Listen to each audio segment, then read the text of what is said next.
Doctor ortho Ayurvedic oil and capsule. अब दर्द भी घुटने टेकेगा। चारधाम यात्रा से पहले रुद्रप्रयाग में सीएम धामी ने किया निरीक्षण, इंतजाम देखे, सुरक्षा सौंदर्यीकरण के कामों की समीक्षा की। मसूरी विधानसभा सीट पर बीजेपी में ही घमासान, गणेश जोशी और उनियाल गामा ने किया सीट पर दावा। गामा ने कहा, बीजेपी सीट किसी के परिवार की नहीं। हरिद्वार में चारधाम रजिस्ट्रेशन प्रक्रिया शुरू, ऑफलाइन पंजीकरण केंद्र में रजिस्ट्रेशन मध्य प्रदेश के 7 तीर्थयात्रियों ने करवाया। टिहरी में फूड पॉइजनिंग का कहर, दर्जनों लोग बीमार, कई लोग अस्पतालों में भर्ती।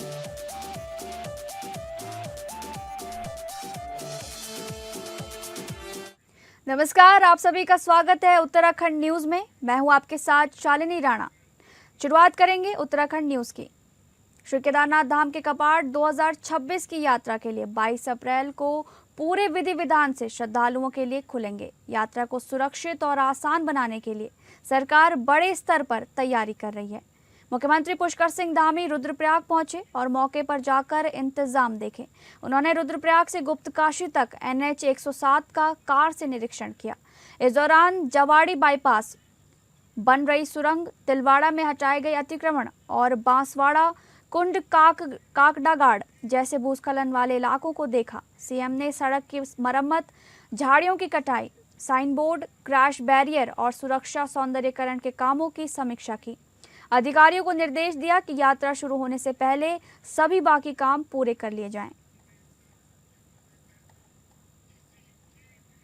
से चल रहे हैं और सभी को निर्देश दिए गए हैं कि जो काम हमारे निर्माणाधीन है उनको जल्दी से जल्दी समय से पूरा करें। ये यात्रा हमारी बहुत अच्छी हो, आने वाले तीर्थयात्री श्रद्धालु एक अच्छा मैसेज लेकर यहाँ से जाएं, एक अच्छा अनुभव उनको हो, उनकी यात्रा सुरक्षित हो, सुगम हो, हर दृष्टि से अच्छी हो, प्लास्टिक फ्री यात्रा हो, साफ सफाई का भी ध्यान रखें। और हमारे प्रधानमंत्री जी ने जो सभी देश भर के आने वाले भक्तगणों से, श्रद्धालुओं से जो अपील की है कि यात्रा के जो कुछ नियम होते हैं, साफ सफाई रखनी है, उस यात्रा में सहयोग करना है, आचार व्यवहार जो ठीक रखना है, उन सभी को भी यहाँ पर बनाएं। और बाकी हमारा प्रशासन, हमारे स्टेक होल्डर, जनप्रतिनिधिगण, हमारे तीर्थ पुरोहित, सभी जो लोग यात्रा को संचालित करते हैं, सभी से बात करके, सभी के सुझाव लेकर हम यात्रा को अच्छा बनाने के लिए सभी स्तर पर काम कर रहे हैं। अगली खबर, मसूरी सीट से 4 बार के विधायक और मंत्री गणेश जोशी को 2027 चुनाव में अपनी ही पार्टी में चुनौती मिल रही है। देहरादून के पूर्व मेयर सुनील उनियाल गामा भी मसूरी से चुनाव लड़ने का ऐलान कर चुके हैं और लोगों से लगातार मिल रहे हैं। गामा का कहना है कि मसूरी सीट गणेश जोशी की नहीं है, बीजेपी की है। अगर पार्टी उन्हें 2027 में टिकट देती है तो वो भी मसूरी से जीतकर राज्य में बीजेपी सरकार बनाएंगे। ये मसूरी सीट जो है भारतीय जनता पार्टी की सीट है और इस समय जो है पूरे भारतवर्ष में भारतीय जनता पार्टी को लोग पसंद करते हैं, माननीय नरेंद्र मोदी जी को पसंद करते हैं। तो कोई व्यक्ति कहे कि ये मेरी सीट है तो ऐसा नहीं है, भारतीय जनता पार्टी की सीट है। भारतीय जनता पार्टी के कमल के निशान पे चुनाव लड़े हैं और कमल के निशान पे जो है चुनाव जो लड़ेगा वो जीतेगा। और हमारे को भारतीय जनता पार्टी हमें भी टिकट देगी तो निश्चित रूप से हम भी जीत कर दिखाएंगे और मसूरी सीट जो है भारतीय जनता पार्टी की। मुख्यमंत्री पुष्कर सिंह धामी के आदर्श चंपावत विजन को साकार करने की दिशा में जनपद मुख्यालय के नागनाथ वार्ड में बन रहा देवभूमि रजत जयंती पार्क तेजी से आकार ले रहा है। ये पार्क न केवल शहर की सुंदरता को नई पहचान देगा, बल्कि आधुनिक सुविधाओं और कुमाऊनी संस्कृति का शानदार संगम भी पेश करेगा। 133,10,000 की लागत से तैयार हो रहे इस महत्वाकांक्षी प्रोजेक्ट पर निगम नगर पालिका परिषद चंपावत तेजी से काम कर रही है। इसी क्रम में जिलाधिकारी मनीष कुमार ने निर्माण स्थल का स्थलीय निरीक्षण कर कार्यों की प्रगति, गुणवत्ता और समयबद्धता की गहन समीक्षा की। निरीक्षण के दौरान डीएम ने साफ निर्देश दिए कि हर हाल में मई माह तक निर्माण कार्य पूरा किया जाए ताकि जनता जल्द इस पार्क का लाभ उठा सके। उन्होंने गुणवत्ता पर विशेष जोर देते हुए कहा कि निर्माण में पारंपरिक कुमाऊनी स्थापत्य शैली को प्राथमिकता दी जाए, जिससे ये पार्क सांस्कृतिक विरासत का भी प्रतीक बने। करीब 2600 वर्ग मीटर क्षेत्रफल में बन रहे इस पार्क का लगभग 60% हिस्सा कार्य पूरा हो चुका है। पार्क का मुख्य प्रवेश द्वार कुमाऊनी शैली में तैयार किया जा रहा है, जो स्थानीय कला और परंपरा को जीवंत रूप देगा। इसके साथ ही 100 मीटर लंबा आकर्षक पाथवे तैयार किया जा रहा है, जहां टहलने वालों को सुकून भरा अनुभव मिलेगा। बच्चों के लिए 2 अलग-अलग प्ले जोन बनाए जा रहे हैं, जिनमें स्लाइड, झूले और सीसॉ जैसे आधुनिक खेल उपकरण लगाए जाएंगे। वहीं बुजुर्गों के लिए योग और व्यायाम का विशेष क्षेत्र विकसित किया जा रहा है। ओपन जिम में chest press, air walker, shoulder press और ट्विस्टर जैसे उपकरण भी लगाए जा रहे हैं, जिससे लोग खुले वातावरण में फिटनेस का आनंद ले सकेंगे। पार्क को और आकर्षक बनाने के लिए हरित क्षेत्र का विशेष विकास किया जा रहा है। साथ ही फव्वारा और 5 कलात्मक मूर्तियां इस स्थान को अलग पहचान देंगी। बैठने के लिए garden bench, LED street light, स्वच्छ पेयजल की व्यवस्था, गार्ड रूम और स्थानीय उत्पादों को बढ़ावा देने के लिए सोवेनियर शॉप भी बनाई जा रही है। ये न केवल पर्यटकों को आकर्षित करेगा, बल्कि स्थानीय रोजगार के अवसर भी बढ़ाएगा। जिलाधिकारी ने स्पष्ट कहा कि मुख्यमंत्री की घोषणाओं का समयबद्ध और गुणवत्तापूर्ण क्रियान्वयन प्रशासन की सर्वोच्च प्राथमिकता है। उन्होंने अधिकारियों को हर स्तर पर निगरानी रखने और कार्यों में किसी भी प्रकार की ढिलाई न बरतने के निर्देश दिए। कुल मिलाकर देवभूमि रजत जयंती पार्क आने वाले समय में चंपावत का नया आकर्षण केंद्र बनने जा रहा है, जहां आधुनिकता और परंपरा का बेहतरीन संगम देखने को मिलेगा।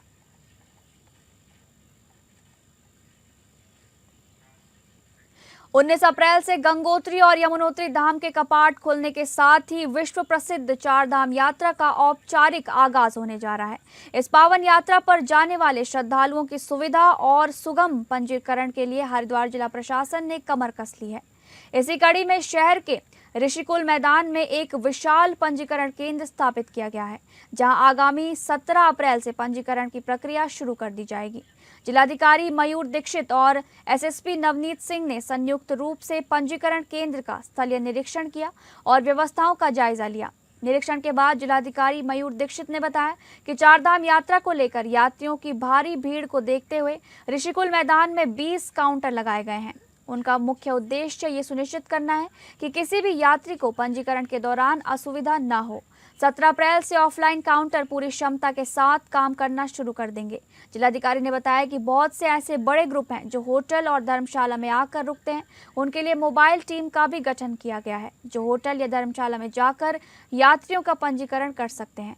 इसके अलावा स्वास्थ्य शिविर और हेल्प डेस्क भी स्थापना की जा रही है। उन्होंने बताया कि यात्रा के दौरान गैस सिलेंडर को लेकर कोई भी परेशानी न हो, इसके लिए होटल और अन्य व्यावसायिक दुकानों में ज़्यादा से ज़्यादा PNG कनेक्शन लगाए जा रहे हैं, तो वहीं व्यापारियों के साथ वार्ता कर व्यापारिक सिलेंडर की भी आपूर्ति की जा रही है। वहीं यात्रा सुरक्षित हो, ये सुनिश्चित करने के लिए SSP हरिद्वार ने बताया कि हालांकि कपाट 19 अप्रैल से खुल रहे हैं, लेकिन हरिद्वार में यात्रा 17 अप्रैल से ही शुरू है। इसके लिए जहां एक और स्कूल में पंजीकरण स्थल बनाया गया है, तो वहीं चमगादड़ टापू में पार्किंग की व्यापक व्यवस्था की गई है। उन्होंने बताया कि सुरक्षा के मद्देनजर 7 सीजनल चौकियां बनाई गई हैं, तो वहीं 10 टूरिस्ट पुलिस सेंटर बनाए गए हैं। साथ ही वाटर रेस्क्यू के लिए NDRF की टीम भी लगाई गई है। इसी के साथ वीकेंड और अधिक भीड़ होने पर रूट डाइवर्जन प्लान बनाया गया है। साथ ही पार्किंग स्थलों में यात्रियों के लिए सुविधा भी दुरुस्त की गई है। ये आप जानते हैं कि 19 तारीख से कपाट खोल रहे हैं और कल 17 तारीख से जनपद हरिद्वार में या ऋषिकुल ग्राउंड में रजिस्ट्रेशन की जो प्रक्रिया वो प्रारंभ कर दी जाएगी। उसी क्रम में एक स्पेशल यहाँ पे फैसिलिटी डेवलप की गई, जिसमें 20 काउंटर्स दिए गए हैं और उन काउंटर्स में स्टाफ की तैनाती भी कर दी गई है। सभी जगह जो सुविधाएं देनी थी उसका काम चल रहा है। जो श्रद्धालु आएंगे उन सभी के लिए सफिशिएंट पीने का पानी की व्यवस्था हो, रजिस्ट्रेशन आराम से हो जाए, उनका टॉयलेट्स की व्यवस्था हो और साथ ही यहाँ से आगे जाना है उनको 4 धाम के लिए, तो उसके लिए गाइड करने के लिए यहाँ पर टीम मौजूद रहेगी। देखिए, 4 धाम यात्रा 19 तारीख को श्री गंगोत्री श्री यमुनोत्री जी के कपाट खुल रहे हैं, लेकिन हरिद्वार में कल से ही एक तरीके से हमारी यात्रा शुरू हो रही है, क्योंकि कल से रजिस्ट्रेशन शुरू हो रहा है और इसमें ये रजिस्ट्रेशन काउंटर है 20। इसके अलावा होल्डिंग एरिया चमगादड़ टापू में और यात्रा को दृष्टिगत रखते हुए 7 अस्थायी चौकियां, सीजनल चौकियां पुलिस द्वारा खोली गई हैं। 10 जगह टूरिस्ट पुलिस सेंटर बनाए गए हैं जो यात्रियों को गाइड करेंगे उनके हेल्प के लिए। 4 धाम यात्रा को सुगम, सुरक्षित और व्यवस्थित बनाने के लिए हरिद्वार के ऋषिकुल मैदान में बनाए गए ऑफलाइन पंजीकरण केंद्र में रजिस्ट्रेशन प्रक्रिया शुरू कर दी गई है। सबसे खास बात ये रही कि यात्रा का पहला पंजीकरण मध्य प्रदेश के शहडोल जिले से आए 7 सदस्यीय तीर्थयात्रियों के दल ने कराया। पहले तीर्थयात्रियों के दल का जिलाधिकारी मयूर दीक्षित और वरिष्ठ पुलिस अधीक्षक नवनीत सिंह भुल्लर ने अतिथि देवो भव की परंपरा के तहत फूल मालाओं और टीका चंदन से भव्य स्वागत किया। प्रशासन की ओर से यात्रियों को शुभकामनाएं देते हुए उनकी यात्रा मंगलमय होने की कामना की गई। तीर्थयात्रियों ने प्रशासन के प्रयासों की सराहना की। तीर्थयात्रियों ने कहा कि यहाँ पंजीकरण की बहुत अच्छी व्यवस्था है, उनका बहुत अच्छे से स्वागत किया गया है और वो बहुत खुश हैं।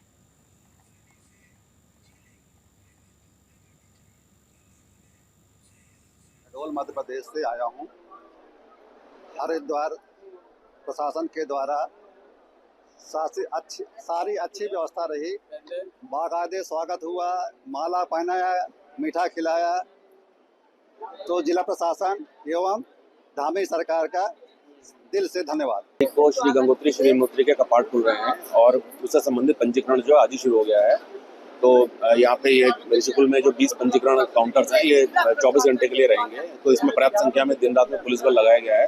इसके अतिरिक्त यातायात के लिए विशेष प्रबंधन किया गया है और इसमें यह है कि जैसे चारों धामों के कपाट खुलते हैं तो बड़ी संख्या में यहाँ पे ट्रैफिक आता है हरिद्वार में। तो यहाँ पे रजिस्ट्रेशन होगा, चमगादड़ टापू है वहाँ पे विश्राम के यात्रियों के लिए व्यवस्था करी गई है।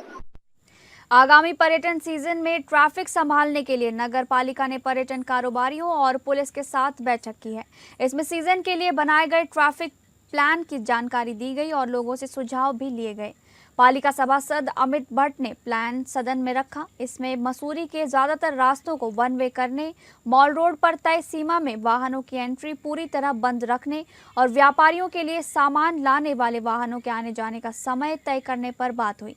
मकसद है कि जब ट्रैफिक कम हो तभी मॉल रोड पर दुकानों को सामान पहुंचे ताकि पर्यटक आराम से घूम सकें।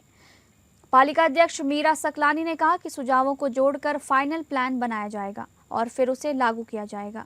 नियम तोड़ने वालों पर पालिका कानून के तहत सख्त कार्रवाई की जाएगी। पालिका में कुछ ट्रैफिक प्लान बनाया था और हम चाह रहे थे कि जो हमारे स्टेक होल्डर्स हैं मसूरी शहर के अंदर उनके साथ थोड़ा डिस्कस करके जो ट्रैफिक प्लान बनाया ये क्या कितना सक्सेस हो सकता है, नहीं हो सकता है, लोगों के सुझाव क्या है। तो इसी को लेकर के ये आज एक बैठक रखी गई कि उनके सामने पालिका द्वारा जो ट्रैफिक प्लान बनाया गया वो रखा गया। उसमें चाहे वो होटल एसोसिएशन है या हमारा व्यापार मंडल है या हमारे जितने भी सप्लायर्स हैं वो हैं या हमारे टैक्सी यूनियन है, सभी ने पार्टिसिपेट किया और कुछ उनके भी सुझाव आए हैं सभी लोगों के। अभी देखते हैं फाइनली हम किस रूप में उसको देखते हैं और कितना हम उसको सफल कर सकते हैं ग्राउंड। मसूरी में नगर पालिका एमडीडीए कार पार्किंग की जगह वेंडिंग जोन बना रही है, जिसका राजनीतिक और सामाजिक संगठनों ने विरोध किया है। आज शहर कांग्रेस अध्यक्ष अमित गुप्ता, पूर्व पालिका अध्यक्ष अनुज गुप्ता और सभासद गीता कुमाई समेत कई लोगों ने एसडीएम के जरिए डीएम को ज्ञापन दिया है। उन्होंने मांग की कि पार्किंग को वैसे ही रखा जाए और चेतावनी दी कि अगर वेंडिंग जोन बना तो विरोध होगा। अनुज गुप्ता ने कहा कि मसूरी में लाखों पर्यटक आते हैं और पार्किंग सबसे बड़ी समस्या है। ऐसे में इकलौती पार्किंग खत्म करना ठीक नहीं। एसडीएम ने बताया कि वेंडिंग जोन का काम रुकवा दिया गया है और एमडीडीए उपाध्यक्ष के निर्देश के बाद ही आगे फैसला होगा। अमित गुप्ता ने कहा कि पटरी व्यापारियों को मॉल रोड से हटाकर सड़क पर बैठा दिया गया और अब इकलौती पार्किंग पर वेंडिंग जोन का प्रस्ताव पास कर दिया। उन्होंने कहा कि लैंड यूज बदला नहीं जा सकता, फिर भी पालिका बिना मंजूरी वेंडिंग जोन बना रही है। जिलाधिकारी महोदय को आज एक ज्ञापन दिया गया। ज्ञापन के माध्यम से आपत्ति दर्ज की गई है कि पार्किंग का जो वास्तविक स्वरूप है पार्किंग, वो पार्किंग ही रहना चाहिए, उसे वेंडर जोन में परिवर्तित नहीं किया जाना चाहिए। देखिए, आज नगर पालिका का जो बोर्ड है उसकी बुद्धि भ्रष्ट हो चुकी है और मसूरी को बर्बाद करने पर तुले हैं। मसूरी शहर एक पार्किंगों से जूझ रहा है। आप आए दिन देखते हैं कि लंबे किलोमीटरों के जाम मसूरी में रहते हैं, लगे हुए रहते हैं और एकमात्र पार्किंग जो बहुत छोटी पार्किंग है और जो एक पर्यटक यूज करते हैं, स्थानीय लोग भी इसका यूज करते हैं और कई वर्षों से मजदूर संघ उसका संचालन करते आ रहा है, उस पार्किंग को खत्म करके यहाँ पर वेंडर जोन बनाने का ये निर्णय ले रहे हैं, जो सरासर एक गलत है। ये केवल अपने पैसों की बंदरबाट करने के लिए कर रहे हैं। इसमें नहीं है कि पार्किंगों को आप खत्म कर वहाँ पर वेंडर जोन बना रहे हैं और ये एक ऐसी जगह वेंडर जोन बना रहे हैं जहाँ पर कोई किसी तरह का व्यापार नहीं होता, पर्यटक यहाँ आते नहीं हैं। आपने पहले से सुनियोजित नहीं किया कि किस तरह से आपने आनन फानन में माल रोड से पटरी व्यापारियों को तो हटा दिया, लेकिन उनके लिए कोई सुनियोजित जगह नहीं। चंपावत के बाराकोट ब्लॉक में मऊ क्षेत्र में उस वक्त अफरा तफरी मच गई जब एक गुलदार ने छात्रा ज्योति पर हमला कर उसे घायल कर दिया, लेकिन समय रहते प्रशासन की तेज कार्रवाई ने एक बड़ी अनहोनी टाल दी। घटना की सूचना मिलते ही प्रशासन अलर्ट मोड में आ गया। बिना देर किए राहत एवं बचाव टीम मौके पर पहुंची और घायल छात्रा को तत्काल उप जिला चिकित्सालय लोहाघाट पहुंचाया गया, जहां डॉक्टरों ने त्वरित उपचार शुरू किया। चिकित्सकों के अनुसार ज्योति अब खतरे से बाहर है और उसे बेहतर इलाज के लिए जिला चिकित्सालय चंपावत रेफर किया गया है। जिलाधिकारी मनीष कुमार खुद उप जिला चिकित्सालय लोहाघाट पहुंचे और घायल छात्रा का हालचाल जाना। उन्होंने डॉक्टरों को स्पष्ट निर्देश दिए कि उपचार में किसी भी तरह की लापरवाही न हो और हर संभव बेहतर सुविधा उपलब्ध कराई जाए। जिलाधिकारी ने पीड़ित छात्रा के परिजनों से मुलाकात कर उन्हें भरोसा दिलाया कि प्रशासन हर स्तर पर उनके साथ खड़ा है और हर संभव मदद दी जाएगी। घटना को गंभीरता से लेते हुए जिलाधिकारी ने वन विभाग को तत्काल कार्रवाई के निर्देश भी दिए हैं। प्रभावित क्षेत्र में गुलदार को पकड़ने के लिए पिंजरा लगाने, नियमित गश्त बढ़ाने और ग्रामीणों को सतर्क करने के आदेश दिए गए हैं, ताकि भविष्य में ऐसी घटनाओं की पुनरावृत्ति रोकी जा सके। प्रशासन की सतर्कता और त्वरित कार्रवाई से एक संभावित बड़ा हादसा टल गया, जिससे पूरे क्षेत्र में राहत का माहौल है। ये गुलदार एक्टिव गुलदार है, तो उसको पकड़ने के लिए मैंने अभी तत्काल उसे फॉरेस्ट के जो वरिष्ठ अधिकारी हैं डीएफओ साहब हैं उनको अवगत किया कि इमीडिएटली जो पिंजड़ा है उसको लगा दें और रात्रि का गश्त है वो भी करते रहें और साथ ही साथ जो प्रचार का काम है वो भी करते रहें। और वहाँ कल जो है रात से इम्पैक्ट अपनी गश्ती बढ़ाएंगे और कल इसको पकड़ने के लिए ये जानवर है पकड़ के सरकार रूप से उसको सुरक्षित स्थान पर ट्रांसपोर्ट करते हैं।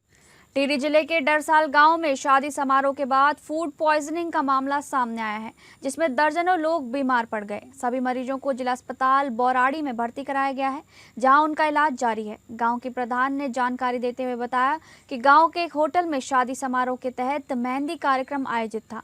इस दौरान भोजन करने के बाद कुछ लोग उसी रात बीमार हो गए। स्थिति बिगड़ने पर मरीजों को तुरंत जिला अस्पताल बौराड़ी ले जाया गया, जबकि कुछ लोग चंबा, ऋषिकेश और देहरादून में भी उपचार करा रहे हैं।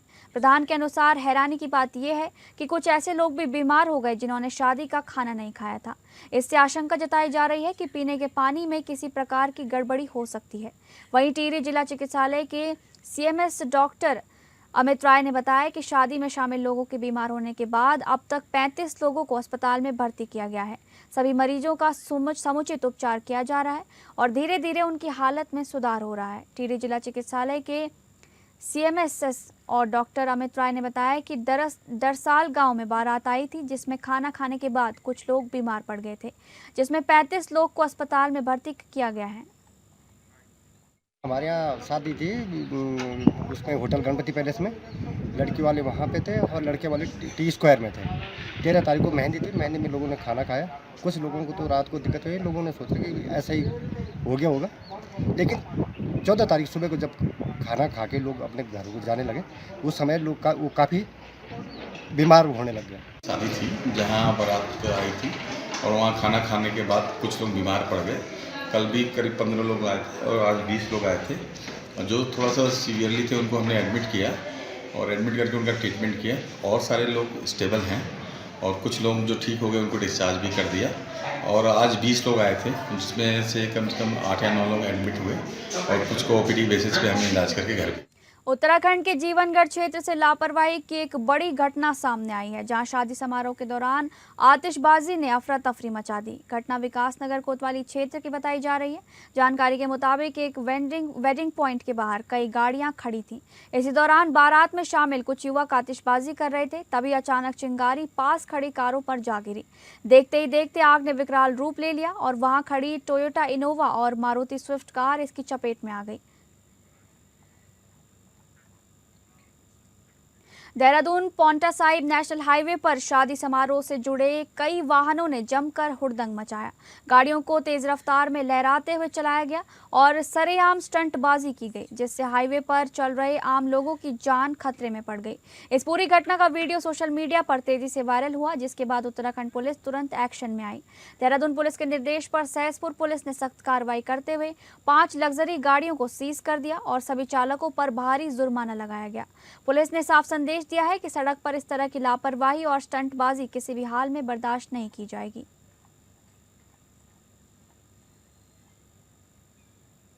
आर्मी पब्लिक स्कूल रानीखेत ने एक बार फिर शैक्षणिक उत्कृष्टता का परिचय देते हुए सीबीएसई 10वीं कक्षा के परीक्षा परिणाम में 100% सफलता हासिल की है। विद्यालय के सभी विद्यार्थियों ने शानदार प्रदर्शन करते हुए परीक्षा उत्तीर्ण की। इस वर्ष कुल 16 विद्यार्थियों ने 95% से अधिक अंक प्राप्त कर विद्यालय का गौरव बढ़ाया। विशेष रूप से छात्र धनंजय अधिकारी ने 98.2% अंक प्राप्त कर जिले में प्रथम स्थान हासिल किया, जो विद्यालय के लिए अत्यंत गर्व का विषय है।